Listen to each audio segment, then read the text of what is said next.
तो स्टूडेंट्स कैसे हैं आप सब लोग। बिजनेस स्टडीज का एग्जामिनेशन क्लोज है और मैं आपके लिए लेके आया हूं 100 मोस्ट एक्सपेक्टेड या कह सकते हो most important MCQ term one के लिए। बेटा ये 100 एमसीक्यू की सीरीज में 5 पार्ट में कवर करूंगा, हर एक पार्ट में 20 एमसीक्यू होंगे और एक एक चुने चुने एमसीक्यूज हैं क्लास। बहुत अलग अलग सीबीएसई के जो पास्ट ईयर के पेपर्स हैं, ये जो प्रैक्टिस पेपर है, सैंपल पेपर है, डिफरेंट काइंड ऑफ अलग अलग सैंपल पेपर्स ऑथर के, उन सब में से चुने चुने क्वेश्चंस जो बोर्ड एग्जामिनेशन में बहुत ज्यादा चांसेस है। इंग्लिश का पेपर तो आपने देख ही लिया कि क्या लेवल था। बीएसटी का पेपर के लिए पहले से आपको तैयार होकर चलना पड़ेगा, लाइटली बिल्कुल नहीं ले सकते। बस आपसे इतना कहूंगा कि ये जो पूरा का पूरा 100 एमसीक्यूज का मैं 5 अलग अलग पार्ट में कवर करूंगा, एक भी क्वेश्चन मिस मत करना, एक सिंगल क्वेश्चन भी। मैं इसमें आपको असर्शन रीजन कराऊंगा, ट्रू फॉल्स कराऊंगा, केस बेस्ड क्वेश्चन कराऊंगा और आप खुद ही देख लेना क्वेश्चन कितने धांसू क्वेश्चन होने वाले हैं। एक बहुत बढ़िया क्वेश्चन जो बिल्कुल लेवल को आपको बता देगा कि आपका लेवल एक्चुअल में क्या है। स्टार्ट करते हैं बिना देरी के। सबसे पहला क्वेश्चन, वीडियो पॉज करके आप खुद भी आंसर देने का ट्राई कर सकते हो कि क्या आंसर होने वाला। और मैं फिर से रिपीट कर रहा हूं, एक भी वीडियो मिस मत करना। इन 5 के 5, एटलीस्ट इन 5 के 5 वीडियोस को, जिसमें मैं 100 मोस्ट इंपोर्टेंट क्वेश्चन कराऊंगा। रट लेना इन क्वेश्चंस को क्लास, क्वेश्चंस कवर होंगे बोर्ड में। पहला question, dash is the process of dividing work into manageable activity. Total work को छोटे छोटे पार्ट में बांट दो and then grouping the activities which are similar in nature. और एक जैसी चीजों को हम एक तरफ डाल देंगे, उसे क्या बोलते हैं? Coordination, organization structure, delegation, departmentation. तो सही आंसर क्या है क्लास? ऑब्वियस है, B option is correct, departmentation. इसे बोलते हैं डिपार्टमेंट बनाना। और अगर हम एक जैसा फंक्शन के अकॉर्डिंग बांटेंगे दैट इज फंक्शनल डिपार्टमेंटेशन, और अगर हम प्रोडक्ट के अकॉर्डिंग बांटेंगे तो डिविजनल डिपार्टमेंटेशन। ध्यान रखना। Next, even though the political conditions vary from country to country, they impact the sentiment of investors in the business. If the instability of the political conditions cause uncertainty and making it difficult for him to predict the future, which feature of the business environment is being highlighted in the above statement? ये कहते हैं कि country to country politics change होती रहती है, political party change होती है, जिसकी वजह से किसी भी इन्वेस्टर्स के लिए फ्यूचर में किसी भी प्रकार का कोई डिसीजन लेना, कुछ प्रिडिक्शन करना थोड़ा सा मुश्किल हो जाता है, जो आपके बिजनेस इन्वायरमेंट का पार्ट है। और फ्यूचर में कहीं ना कहीं आपको डिसीजन लेने में प्रॉब्लम होती है। तो ये क्या है? क्या ये स्पेसिफिक और जनरल फोर्सेस है, डायनामिक इन नेचर है, रिलेटिविटी है, या ऑल ऑफ दीज है? सेकंड क्वेश्चन बहुत अच्छा क्वेश्चन है क्लास। तो बताओ क्लास ये क्या है? देखो, इस पूरे पैराग्राफ में स्पेसिफिक फोर्स की बात की गई है, जनरल फोर्स की बात की गई है। डायनामिक नेचर है बिकॉज बिजनेस जो है वो प्रिडिक्ट करना मुश्किल है, कुछ भी डायनामिक नेचर है, कुछ भी चेंज हो सकता है। रिलेटिविटी एक पॉइंट का दूसरे पॉइंट से रिलेशन भी शो कर रहा है, यानी कि ये सारी चीजें ठीक है। एबीसी तीनों पॉइंट करेक्ट है। सेकंड क्वेश्चन का जो डी ऑप्शन है वो बिल्कुल करेक्ट है। ओके, क्वेश्चन नंबर 3 पे आते हैं। Anyone can be called as a manager irrespective the educational qualification। कोई भी मैनेजर बन सकता है, भले ही एजुकेशन क्वालिफिकेशन है या नहीं है। लेकिन डॉक्टर बनने के लिए आपको पता है डिग्री लेनी पड़ती है, एडवोकेट बनने के लिए भी, सीए बनने के लिए भी। Identify the characteristics of the profession. किसका प्रोफेशन बताना, किसका बताना कैरेक्टरिस्टिक्स प्रोफेशन का? तो आपको profession, management as an art science profession, आपको प्रोफेशन के फीचर पता होंगे।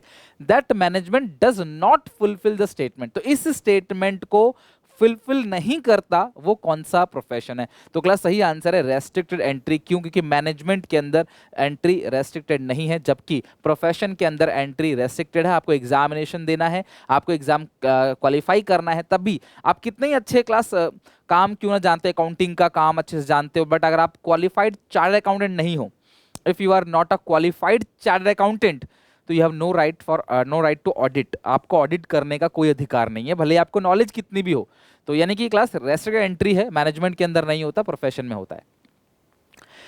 Even after opening up the Indian economy in 1991, foreign companies found it extremely difficult to cut through the bureaucratic red tape to get permits for doing the business।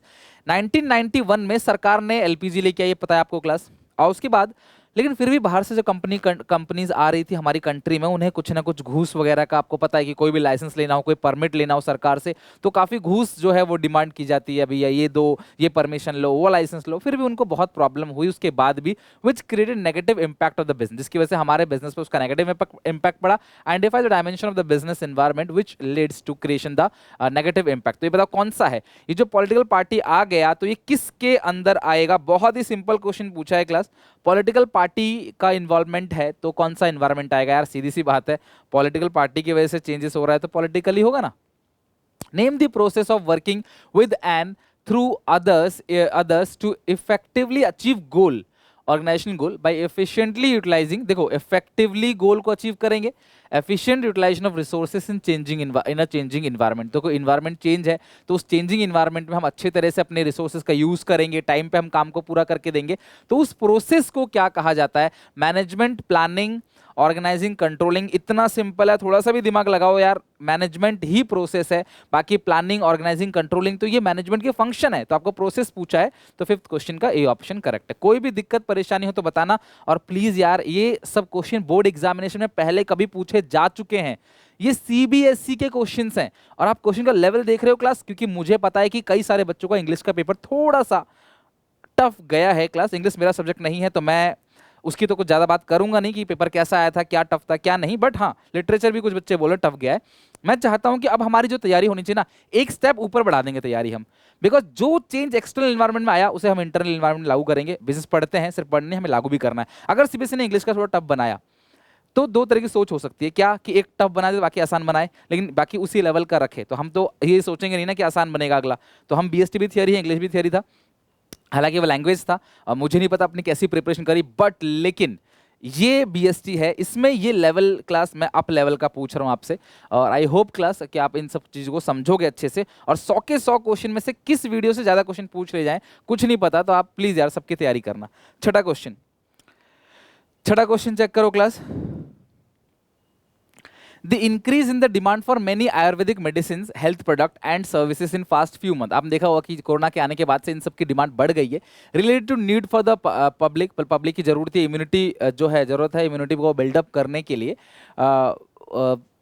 Increase awareness for health care due to spread of corona virus. अभी तो आपको पता है कि third जो wave है उसकी भी कहीं ना कहीं आशंका लग रही है। Identify the feature of business environment being discuss above, तो कौन सा फीचर है बिजनेस एनवायरनमेंट का जो इसे शो करता है, क्या स्पेसिफिक जनरल फोर्सेस नहीं है, इसमें ऐसा कुछ भी नहीं है।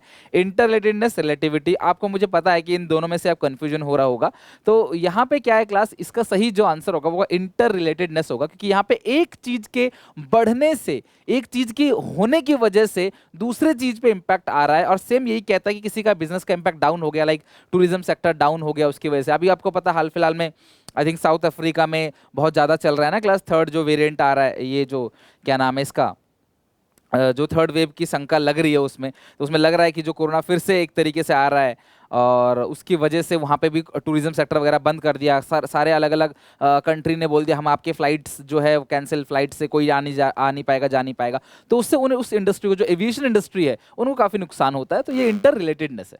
Which is the following not an element of social environment, कौन सा सोशल एनवायरमेंट का पार्ट नहीं है, birth rate, death rate, constitution of a country, population shift और लाइफ एक्सपेक्टेंसी। तो ये बहुत ही सिंपल क्वेश्चन है यार, ये तो आप सबको पता है क्लास, कॉन्स्टिट्यूशन किसी सोशल एनवायरमेंट के अंदर नहीं आता, हमारी पसंद नापसंद इनकम पे मैटर नहीं करता है, कॉन्स्टिट्यूशन क्लास जो है वो इसका सही आंसर होगा 7 का। डियर लर्नर्स, आप सब लोगों ने कभी ना कभी लैपटॉप में, मोबाइल फोन में गेम तो खेला ही होगा, लेकिन क्या आपने कभी कॉम्पिटिटिव गेमिफील्ड बैटल खेला है, जिसके अंदर आप पूरी इंडिया से थाउजेंड्स ऑफ स्टूडेंट्स के साथ कॉम्पीट कर सकते हो, और उतना ही नहीं साथ में जीत सकते हो क्लास आप स्कॉलरशिप 1 करोड़ रुपए तक का, या फिर आप जीत सकते हो क्लास सर्टिफिकेट्स, जिसको बोलते हैं मेरिट सर्टिफिकेट। तो अनअकैडमी का संडे को क्लास टेस्ट होता है, जिसके अंदर आप स्कॉलरशिप और मेरिट सर्टिफिकेट जीत सकते हो। इंडिया के टॉप एजुकेटर्स से लाइव आप जो है क्वेश्चन पेपर मिलता है आपको, रियल टाइम पे अपनी क्लास आप चेक कर सकते हो, रैंकिंग क्या है, डिटेल वीडियो सॉल्यूशन भी मिल जाता है आपको, और अपनी परफॉर्मेंस को भी इवैल्यूएट कर सकते हो। इतना ही नहीं, जो टॉप परफॉर्मेंस है जो उनको क्लास मेरिट सर्टिफिकेट और 1 करोड़ तक का स्कॉलरशिप भी मिलता है। So this Sunday let's crack it, practice, revise and win. तो संडे की जो टाइमिंग है क्लास 6, 7, 8, 12 बजे की टाइमिंग है, 30 क्वेश्चन होंगे, 45 मिनट्स का लाइव टेस्ट होगा। 9th क्लास के बच्चों के लिए 11 बजे का टाइम है, 30 क्वेश्चन होंगे 45 मिनट का। क्लास 11th के लिए क्लास 1 बजे का टाइमिंग है, 30 क्वेश्चन होंगे, ये भी क्लास आपके 60 मिनट्स का होगा। तो इस कॉम्पैक्ट को आपने क्लास हर संडे आप खेल सकते हो। डिस्क्रिप्शन, इस खेल इसलिए कि गेम की तरह है क्लास, बहुत आपको मजा आएगा। डिस्क्रिप्शन बॉक्स में लिंक है, SPA10 मेरा कोड है, जाके यूज करो, डाउनलोड करो, कोड लगाना मत भूलना फ्री अनलॉक के लिए, और टेस्ट को क्लास पार्टिसिपेट करो, स्कॉलरशिप जीतो, और साथ में क्लास आप 25 जो रैंकर्स हैं उनको सर्टिफिकेट भी मिलेगा, that is merit certificate. Okay, 8th question, even where member of a department willingly cooperate and work, a manager has to coordinate the effort of different people in a conscious manner. Identify the characteristics of coordination, discuss above. मैं एक बार repeat करता हूँ, थोड़ा अच्छे से समझाता हूँ क्या है ये. Even where member of a department willingly cooperate, willingly मतलब अपनी इच्छा से cooperate करते हैं, and work a manager has a coordinate, एक मैनेजर को अपने एफर्ट्स को कोऑर्डिनेट करना पड़ता है अलग अलग लोगों के साथ in a conscious manner. Identify the characteristics of coordination. Coordination का कौन सा कैरेक्टरिस्टिक्स है? Coordination ensure unity action, coordination is a deliberate function, coordination is a continuous process, is all pervasive function, यानी सबके लिए है. तो बेटा इसका सही आंसर आप बताओ, वीडियो पॉज करके टाइम लो आप, क्या इसका सही आंसर हो सकता है? ट्रिकी क्वेश्चन है, तो बच्चों को लगता है वैसे तो मेजर बच्चे पहले और दूसरे में से ही कोई टिक करते हैं, लेकिन जो सही आंसर है इसका वो यह है कि जहां पे आ जाए ना विलिंगली, अपनी इच्छा से.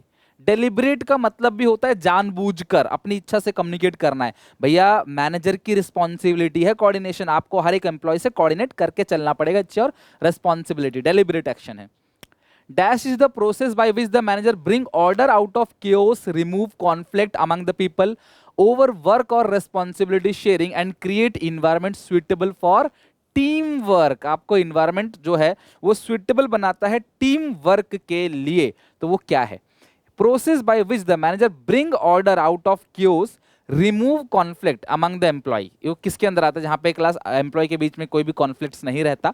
और ओवरवर्क कि कौन सा काम कौन करेगा, किसकी क्या रेस्पॉन्स. देखो आप थोड़ा सा रिलेट करोगे ना, चैप्टर पढ़ा हो अगर मैं ऑर्गेनाइजिंग चैप्टर, उसके अंदर हम क्या पढ़ते हैं? काम को बांटा जाता है, रोल क्लैरिटी रहती है उसके अंदर, है कि नहीं? तो यहाँ पे देखो ये लिखा है chaos remove the conflict among people, लोगों के बीच में कॉन्फ्लिक्ट्स को लड़ाई झगड़ा नहीं होता है. रिस्पॉन्सिबिलिटी सबको पता है क्या अथॉरिटी क्या रिस्पॉन्सिबिलिटी है, और create environment suitable for team work, एक पूरा इन्वायरमेंट बन जाता है, सारी चीजें ऑर्गेनाइज हो जाती हैं, बस स्टाफ को आगे काम करना होता है. सही आंसर है क्लास ऑर्गेनाइजिंग. सो 9th का बी ऑप्शन करेक्ट है. 10th question. Dash ensure that the head of the separate business unit in the organization are responsible for profit loss for their unit and have authority over it. Class बहुत ही line आपको English थोड़ा अच्छे से पढ़ना पड़ेगा कि ये लिखा क्या है, इसका मीनिंग समझने के लिए. लिखा है कि इंश्योर करता है head of the separate business unit, इसी में दम है. देखो separate business unit in the organization are responsible for profit loss. यानी कि देखो इसमें क्या है कि जो खुद का यूनिट है, जो एक सेपरेट यूनिट है, वही प्रॉफिट लॉस का जिम्मेदार है. भैया मेरा यूनिट है, मेरा बिजनेस कमाएगा, घाटा होगा, मेरी जिम्मेदारी है. वो किसके अंदर होता है? क्लास आप किस में रिस्पॉन्सिबिलिटी फिक्स कर सकते हो? फंक्शनल में या डिविजनल में? सही आंसर है क्लास डिवीजन स्ट्रक्चर. यानी कि डिवीजन स्ट्रक्चर के अंदर हर डिपार्टमेंट की रिस्पॉन्सिबिलिटी फिक्स होती है. टाटा टी की अगर सेल नहीं हुई, टाटा टी जिम्मेदार है. टाटा सॉल्ट की सेल नहीं हुई, टाटा सॉल्ट जिम्मेदार है. किसी दूसरे को आप ब्लेम नहीं कर सकते. एक क्लास मैच द फॉलोइंग है. आई होप क्लास आप ये मैच द फॉलोइंग आसानी से कर लोगे. इसमें लिखा प्रोडक्ट कॉन्सेप्ट. तो प्रोडक्ट कॉन्सेप्ट में क्या होता है class? Maintain high quality product. तो ए का तो क्लास फर्स्ट ही हो जाएगा, ए का फर्स्ट. सेलिंग कॉन्सेप्ट क्या कहता है कि भाई किसी भी तरीके से सेल कर दो. ए का तो फर्स्ट हो गया. तो ए का फर्स्ट किस किस के अंदर है क्लास? यानी कि बी तो गलत हो गया और ये क्लास गलती से आ गया सी, ये दोनों गलत है. अब हम देखते हैं क्लास दूसरे का. सेलिंग कॉन्सेप्ट एग्रेसिवली, भैया एग्रेसिव एडवर्टीजमेंट करके किसी भी तरीके से बेच दो. तो बी का हो गया थर्ड. तो ए का फर्स्ट, बी का थर्ड, तो जाहिर सी बात है सी का सेकंड होगा. यानी कि डी ऑप्शन करेक्ट है. ए का फर्स्ट, बी का थर्ड, सी का सेकंड. तो यानी कि आपने ये जो कॉन्सेप्ट है ना क्लास 5 के 5, production, product, selling, marketing, societal concept, बड़ा क्वेश्चन पक्का आएगा, लिख के ले लो आज. तो इसके क्वेश्चन इसलिए रखे हुए हैं मैंने. जो क्वेश्चन चांसेस है, तो यार देखो थोड़े से टफ लग रहे होंगे आपको कि हाँ मैंने टफ बनाया है. मैंने टफ बनाया इंग्लिश का पेपर देखते हुए, सीधी सी बात है. मैं अब वो नहीं कि आसान आसान क्वेश्चन दे दिया आप खुश हो रहे हो. मुझे खुश नहीं करना है आपको, मुझे सिखाना है आपको, उन हकीकत से क्लास आपको रूबरू कराना है. तो प्लीज यार ये सब लेवल है, ये पेपर के आए हुए क्वेश्चंस हैं, तो आप ध्यान से समझना इसको. In order to get feedback about the recently launch immunity boosting ayurvedic medicine, एक जिस तरह से पतंजलि ने क्लास एक मेडिसिन निकाला था ना इम्यूनिटी बूस्टर, जो कोरोना की वैक्सीन के लिए बोल रहे थे, वो मना कर दिया था क्लास यहाँ पे मेडिकल इंस्टीट्यूशन ने. अतुल्य लिमिटेड ने क्या किया? एक ऑनलाइन सर्वे किया, एक online survey using questionnaire customer के व्यूज इकट्ठा किए, ओपिनियन इकट्ठा किए, हमारा प्रोडक्ट कैसा है, फीडबैक लिया कुल मिला के. Identify the marketing function. तो मार्केटिंग के जो 12 फंक्शन आपको लिखवाए थे, अगर याद है तो बताओ क्लास. ये कलेक्ट करना इन्फॉर्मेशन, तो किसका पार्ट है? ऑब्वियस है क्लास, इसे डी के अंदर ही आएगा, साफ साफ लिखा है. Gathering and analysing the market information, survey करना, फीडबैक लेना, ये किसके अंदर आता है क्लास? मार्केट इन्फॉर्मेशन के अंदर. 12 क्वेश्चन का डी ऑप्शन करेक्ट है. 13. द ऑब्जेक्टिव क्लास 13 क्वेश्चन में the objective of management is consistently create economic value various constituent of the society. जो मैनेजमेंट का ऑब्जेक्टिव है कि सोसाइटी के अलग अलग लोगों के लिए कुछ ना कुछ वैल्यू क्रिएट करना, तो ये ऑर्गेनाइजेशनल का कौन सा ऑब्जेक्टिव है, मतलब मैनेजमेंट का ये कौन सा ऑब्जेक्टिव है, सॉरी मैनेजमेंट का, ऑर्गेनाइजेशनल, सोशल या पर्सनल। तो ये क्लास यहाँ पे समाज के बारे में बोल रहा है कि समाज के अलग अलग लोगों के लिए, अलग अलग कैटेगरी के लोगों के लिए कुछ अच्छा बनाना है, वैल्यू क्रिएट करना है, दैट इज कॉल्ड सोसाइटल, मतलब सोसाइटल कॉन्सेप्ट नहीं, सोशल ऑब्जेक्टिव। तीन ऑब्जेक्टिव होता है ना, सोशल होगा। Which the following is a component of economic environment, कौन सा इकोनॉमिक एनवायरनमेंट का कंपोनेंट होगा। इकोनॉमिक डायमेंशन 5 थे, economical, political, social, legal, technological. तो कौन सा इसमें इकोनॉमिकल एनवायरनमेंट होगा। क्वालिटी ऑफ लाइफ, ये तो नहीं होगा क्लास यहाँ पे। रेट ऑफ सेविंग इन्वेस्टमेंट, ये होगा इकोनॉमिकल एनवायरनमेंट के अंदर। और बर्थ रेट, डेथ रेट भी नहीं होगा, ना ही क्लास गवर्नमेंट इंटरवेंशन होगा। तो सही आंसर कौन सा है क्लास 14 क्वेश्चन का, बी ऑप्शन बिल्कुल करेक्ट है। The principle of management are set to be flexible, management की जो प्रिंसिपल है वो फ्लेक्सिबल है। इसका मतलब आप डिफरेंट सिचुएशन में डिफरेंट तरीके से क्लास उस प्रिंसिपल को, अलग अलग प्रिंसिपल्स को अप्लाई कर सकते हो। तो ऐसा नहीं कि आप एक ही जगह लगा दोगे आपको बेनिफिट मिलेगा। तो ये कौन सा बता रहा है point, they aim influencing the behaviour of human being, ऐसा नहीं है। They are the general guideline to the action, correct है, but do not provide readymade solution to the management problem. तो ये बात ठीक तो है, बट क्या ये बात फ्लेक्सिबल क्यों बता रहा है। They can be modified by the manager when the situation so demand। तो मेरे हिसाब से ये करेक्ट है क्लास, आप खुद देखो ये लिखा हुआ है दे कैन बी मॉडिफाइड, यानी कि फ्लेक्सिबल का मतलब क्या, जिन्हें मॉडिफाई कर सकते हैं manager when the situation demand. तो जब सिचुएशन होगा तो उस हिसाब से हम उसको मॉडिफाई कर देंगे। Their application is dependent upon the prevailing situation on a particular point of time. तो देखो ये पॉइंट सही लिखा हुआ है, लेकिन फ्लेक्सिबली जो फ्लेक्सिबल है, वो फ्लेक्सिबल का जो पॉइंट है वो क्लास पॉइंट नंबर सी है, जो कहता है क्लास फ्लेक्सिबल है। Okay, next, which statement is not correct with respect to organize structure. तो ऑर्गेनाइजेशनल स्ट्रक्चर मतलब क्लास एक ऐसा ढांचा जो अथॉरिटी रिस्पॉन्सिबिलिटी रिलेशनशिप को शो कर देता है, उसके बारे में कौन सा गलत है। Ensure coordination among human resources और फिजिकल रिसोर्सेस, करेक्ट है क्लास। ह्यूमन जो रिसोर्सेस है यानी एम्प्लॉइज और फिजिकल रिसोर्सेस, उनके बीच कोऑर्डिनेट कराता है, क्योंकि हम यहाँ पे सारी चीजें ऑर्गेनाइज करते हैं। Ensure smooth flow of communication, communication का स्मूथ फ्लो होता है, ये भी यहाँ पे ठीक है। क्योंकि अलग अलग डिपार्टमेंट ना एक दूसरे से जुड़े हुए रहते हैं, तो इसीलिए कम्युनिकेशन इंप्रूव होता है। ऑर्गेनाइजिंग के इंपॉर्टेंस में पढ़ा होगा आपने। Specify relationship between people, work, resources, ये बिल्कुल करेक्ट है क्लास। ये डेफिनेशन ध्यान रखना, ये किसकी डेफिनेशन है, क्योंकि ये सीधे पूछ सकता है ये चीज कौन बताता है। इसमें 3 फंक्शन बोल देगा, प्लानिंग, ऑर्गेनाइजिंग, स्टाफिंग, डायरेक्टिंग। तो आपने ध्यान रखना है कि ये जो है वो ऑर्गेनाइजिंग फंक्शन का है, जहां पे पीपल, वर्क और रिसोर्सेज में रिलेशनशिप बताता है। स्टैब्लिश स्टैंड फॉर कंट्रोलिंग, ये गलत है। ये गलत इसलिए क्योंकि क्लास ये पता है किसका काम है, प्लानिंग। प्लानिंग जो है वो कंट्रोलिंग के लिए बेस डिसाइड होता है, बेस बनाता है, ना कि ऑर्गेनाइजिंग। अब 17 to 20 जो क्वेश्चन है क्लास 16 तक कर लिया हमने। 17 to 20 क्लास एक सीबीएसई के सैंपल पेपर से, पुराने सैंपल पेपर से 2021 के सैंपल पेपर से क्लास क्वेश्चंस उठाए हुए हैं यहाँ पे। बहुत ही अच्छा है क्लास, आप जरूर इस क्वेश्चन को पूरा पढ़ के आराम से बता दोगे। इसके बेसिस पे 4 क्वेश्चन के आंसर आपने देने, ध्यान समझना क्लास। यमुना प्रसाद एक स्मॉल शॉपकीपर है बीकानेर का, राजस्थान में। Used to sell the famous bhujia sev. It was a quick selling product for local and foreign tourists. His second generation was extend, मतलब एक पीढ़ी के बाद दूसरी पीढ़ी वही काम कर रही है। उन्होंने बिजनेस को एक्सपेंड किया, आगे जनरेशन थोड़ी पढ़ी लिखी आई, आगे जनरेशन थोड़ी मॉडर्न आई, उन्होंने बिजनेस को एक्सपेंड किया एंड गॉट यमुना की bhujia registered with concern authority. तो भैया इन्होंने अपने बिजनेस को रजिस्टर्ड करा लिया. रजिस्टर का मतलब इसके नाम से कोई और बिजनेस नहीं कर सकता. तो क्या कहते हैं क्लास, जब कोई और आपके नाम से बिजनेस नहीं कर सकता तो ट्रेडमार्क कहते हैं. क्या कहते हैं? Trademark. Gradually the brand offered a wide range of product to its customer like class namkeen, sweet, bakery item, etc. However, Bhujia Save remained the most popular product of the brand, creating maximum revenue. Yamuna ki Bhujia offered its product at competitive price even while the offering customer services like gift packing, free home delivery to become a household name. Now it is virtually become a class synonym, यानी class एक तरीके से पर्यायवाची बन गया है भुजिया सेव और bhujia sev in the market so much that people ask Yamuna की भुजिया instead of भुजिया सेव. तो भुजिया सेव की नहीं, क्या नाम है क्लास, फेमस क्या हो गया, यमुना की भुजिया. यानी यमुना की भुजिया से जो है क्लास वो पॉपुलर हो गया रेदर देन कि वो जो बेच रहा है प्रोडक्ट उससे. यमुना की bhujia has developed a strong distribution network in India and abroad by setting up retail outlet and reaching out to the customer through internet selling. Promotion of the brand has always being low profile till the increase in competition. तो competition हुआ, पहले promotion कम था, अब इन्होंने क्या किया, company को higher किया, इसका नाम है Vigyanpeeth limited, and promoting the product on the advice of Vigyanpeeth limited, Yamuna की bhujia has worked upon managing public opinion, public का ओपिनियन लिया, रिलेशनशिप डेवलप किया, पब्लिक रिलेशन यानी कि बात चल रही है, with the class masses through sponsoring cultural. तो जो कल्चरल इवेंट होते हैं, जैसे आईपीएल वगैरह को अलग अलग ब्रांड स्पॉन्सर करते हैं ना, जिनका नाम बार बार लिखा आता है, जिनका नाम आप पूरा आईपीएल मैच में देख रहे हो, सब स्पॉन्सर उन्हें पैसे दे रखे हैं उस चीज के लिए, sporting event, maintenance of public park etcetera. तो ये सारी की सारी चीजें, पब्लिक पार्क वगैरह मेंटेन करना, सोशल इवेंट में शामिल होना, लोगों के साथ जुड़ना, ये सारी चीजें कर रहे हैं। तो इस बेसिस बताओ class, his second generation expanded the business और गॉट यमुना की bhujia registered with concern authority with reference to the given text Yamuna की भुजिया। तो यमुना की भुजिया को वो रजिस्टर्ड करा रहे हैं, गिविंग अ लीगल प्रोटेक्शन। तो बड़ा ऑप्शन पढ़ने की जरूरत ही नहीं है क्लास, किसी भी ब्रांड नेम को अगर हम लीगल प्रोटेक्शन देते हैं तो उसे क्या बोलते हैं, ट्रेडमार्क। 17 का बी ऑप्शन करेक्ट है, सही आंसर जो होगा वो ट्रेडमार्क होगा। क्लियर है क्लास यहां तक? Next 18 question, Yamuna Ki Bhujia offered its product at competitive price even while offering customer service like gift packing, free home delivery, become a household name.